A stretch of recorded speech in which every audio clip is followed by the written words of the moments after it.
हाँ तो मित्रों, चलिए एक वीडियो और इसी पर भारतवर्ष की गुलामी के कारण। सरिता के विद्वान संपादक कहते हैं, सरिता के विद्वान संपादक चूंकि उनका संपादन मंडल रहा होगा, कई लोग होंगे इसलिए नाम नहीं दिया, कहते हैं हम समय समय पर ऐसे लेख प्रकाशित करते रहते हैं जिनमें हिंदू समाज और प्राचीन भारतीय संस्कृति के उन पहलुओं की आलोचना की जाती है जो हमें अंधविश्वास, कूपमंडूकता व जहालत की तरफ ले जाते हैं और राष्ट्र की उन्नति में बाधक बने हुए हैं। कुछ लोग अवश्य सरिता की इस नीति से रुष्ट हैं तथा वे हमसे यह भी अक्सर कहते हैं कि हम अन्य धर्मों और समाजों की आलोचना करके देखें तो हमें कैसे मजा चखाया जाएगा। यह निर्विवाद है कि अन्य धर्मों व समाजों की अपेक्षा हिंदू समाज में अनेक कुरीतियां, पाखंड, अंधविश्वास व अन्याय है। जरा सोचें, संसार में और कौन सा समाज और धर्म इतने लंबे समय तक विदेशियों का और विधर्मियों का गुलाम रहा है। अन्य धर्मों व समाजों को सुधार व परिवर्तन की आवश्यकता होगी तो वे स्वयं इसका प्रबंध कर लेंगे।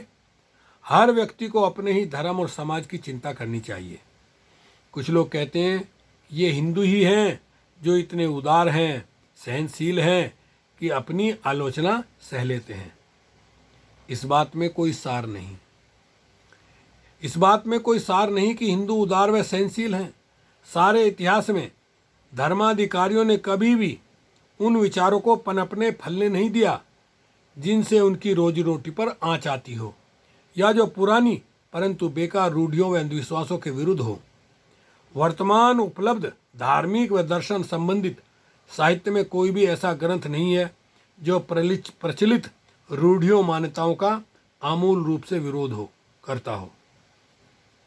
बल्कि समाज सुधारकों को तो हमेशा सताया गया, जातिच्युत किया और मार डाला गया। प्राचीन काल में बौद्धों का जाति संघार देखें। केवल यूपी में बैन मूवी तीसरी आज़ादी व इंटरनेट में यूटी तीसरी आज़ादी www.youtube.com पर निकाले से देखें किस प्रकार बौद्ध भिक्षुओं को घेर कर निर्दयता से कत्ल किया। वे उनके बुद्ध विहार व नगर जला डाले तथा वर्तमान काल में महर्षि स्वामी दयानंद की हत्या इसलिए की कि उन्होंने एक सत्यार्थ प्रकाश नामक पुस्तक लिखी जिसमें ब्राह्मणों के पाखंडों की पोल खोल के रखी है।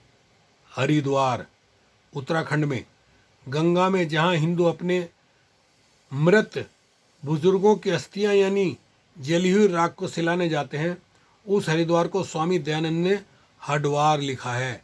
यानी हरि माने भगवान का द्वार नहीं, वो तो हडवार है जहां हाड सिलाए जाते हैं। यानी स्वामी दयानंद को उसी के खाना बनाने वाले रसोइये से रुपयों का लालच देकर जहर दिलवा दिया खाने में। और जहर भी क्या दिलवाया? सीसा, कांच को पिसवा कर बारीक उनके खाने में दिलवा दिया जिससे बचने के कोई चांस ही न रहे खाने में। यानी स्वामी दयानंद ने भी यही काम किया था जो सरिता कर रही है। यानी हिंदू धर्म में जो पाखंड व अंधविश्वास है, बुरी परंपराएं हैं, उनके खिलाफ ही तो लिखा था, तो उनकी हत्या करवा दी। वह महात्मा गांधी जी ने हिंदुओं ने ही राष्ट्रपिता की उपाधि दे डाली, उनको भी मरवा डाला क्योंकि गांधी जी ने छुआछूत मिटाने का भाषण दिया, वह प्रयास किया। कहते हैं गांधी जी ने अंग्रेजों का साथ देश का बंटवारा यानी पाकिस्तान बनाने के लिए हस्ताक्षर किए, मगर दूसरी ओर तो डॉक्टर अम्बेडकर के द्वारा भारत के दलितों, शोषितों के हक दिलाने के लिए अंग्रेजों को राजी किया, तो गांधी जी ने हिंदुओं की रक्षा के लिए आमरण अनशन कर डाला था। तो उनके प्राण बचाने को डॉक्टर अम्बेडकर जी ने अपनी जिद छोड़नी पड़ी। वह पूना पैक्ट पर हस्ताक्षर कर दिए थे। यानी गांधी जी ने हिंदुओं की रक्षा के लिए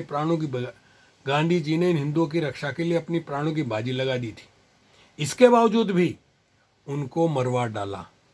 ये छोटे छोटे उदाहरण हैं जो एक कड़वी सच्चाई भी है। इसी तरह से भारत में एक नेचुरोपैथी के डॉक्टर राजीव दीक्षित हुए, जिन्होंने हमेशा सच्ची और कड़वी बात कही, उनको भी जहर देकर मरवा डाला। ये हैं भारत के हिंदुओं के हाल। लेकिन अब सरिता की प्रेरणा से हिंदू समाज में एक प्रबुद्ध वर्ग पैदा हो गया है, जो अपनी 2000 साल की लंबी गुलामी और वर्तमान पिछड़ेपन व गरीबी से बहुत खिन्न है।